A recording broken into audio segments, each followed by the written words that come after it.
College football has free agency. College football has salary negotiations. College football has buyouts, agents, tampering, and revenue sharing. So let me ask you a question. If college football has all these things, why doesn't it have contracts? What's going on, everybody? Welcome back to Draft Yoda. I am Draft Yoda himself, Bill Workman, your favorite draft nerd's favorite draft nerd. And today we're talking about something that is going to fundamentally change college football. And it's not if, it's when. Contracts are coming to college football. And honestly, they're coming sooner than most people think. Now, before you get upset, let me make something very clear. This is not an anti-player argument. In fact, I believe contracts would actually help players. They would help the coaches. They would help the programs. And they would help fans. Because right now, college football is operating in a system that has all the responsibilities of professional sports without any of the structure. That's a recipe for chaos. Let's talk about it. Let's start with where we are today. A player can sign an NIL deal worth hundreds of thousands of dollars or millions. Player can commit to a school, and the player can transfer 6 months later. Enter the portal again a year later and negotiate with multiple schools. Receive collective money. They receive revenue sharing. They receive endorsements. And yet there's no actual commitment from either side. Think about that. Every major stakeholder is making a long-term financial decision, except nobody is actually locked into anything. Would you let a contractor into your house, hand him an open checkbook, or even, write him a blank check, write him a check for $200,000 and not have an agreement in place? I wouldn't. Imagine an NFL player signing a 3-year deal, getting paid, and then deciding halfway through training camp he'd rather play somewhere else. That doesn't happen because contracts exist. The transfer portal is free agency. Let's stop pretending otherwise. The portal is free agency. It's what it is. And honestly, there's a few things I would personally change about it, but there's nothing wrong with a free agency. Players deserve opportunities. Players deserve mobility. Players deserve some leverage. I agree with all of that. But professional free agency works because contracts exist. Yeah, you can leave when your contract ends, or when somebody buys you out, or when both sides agree to it. The transfer portal currently has none of those guidelines. And that's why it feels like the Wild Wild West. Every offseason, we see the same thing. Players entering the portal. Schools tampering, collectives bidding against each other, roster turnover reaching ridiculous levels, and coaching having no time and no idea on what their roster will look like even 6 months from now. Imagine trying to build championship teams with those conditions. Imagine trying to recruit, develop, plan, and build a culture when 30% of your roster can leave every year. That is nearly impossible. The best teams in football are built on continuity. And right now, continuity barely exists. Contracts would help change that. Here's where I think people are getting this wrong. Most people would hear contracts and immediately think restrictions. I think protection. Let's say a player signs a 2-year agreement. Now that player is guaranteed compensation, guaranteed support, guaranteed expectations, and if a coach gets fired, there are protections. If promises aren't met, there are protections. If a collective disappears, there's protections. Right now, players are operating on handshake agreements. There's no protection in that. That's uncertainty.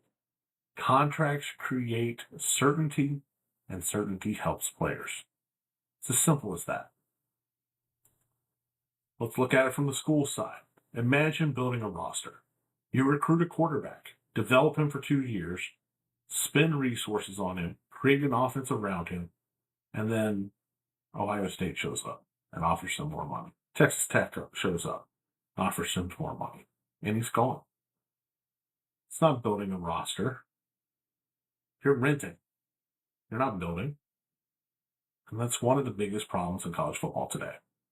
Contracts would allow schools to actually plan. I know who's staying. I know who I have under contract. I know who's eligible to leave.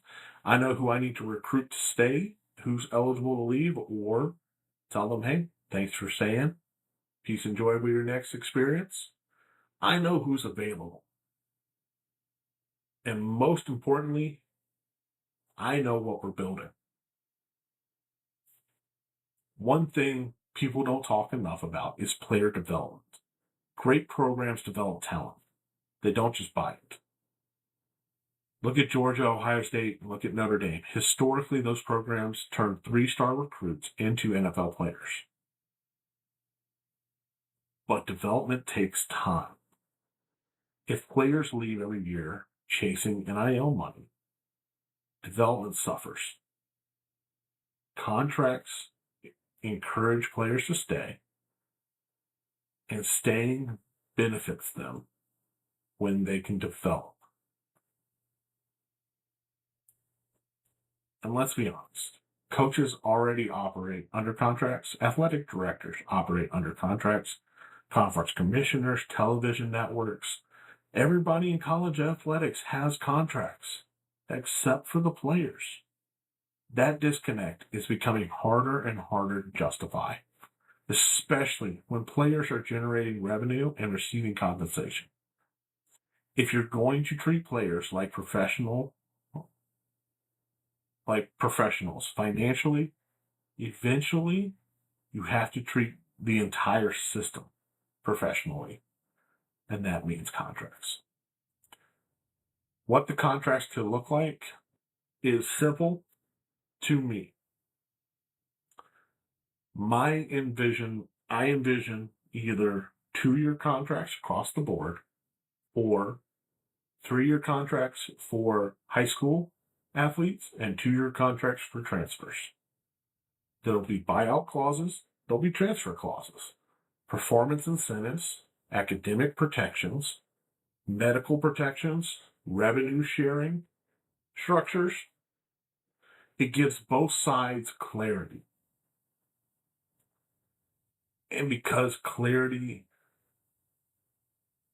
is what the sport desperately needs, is why I think this is coming sooner rather than later.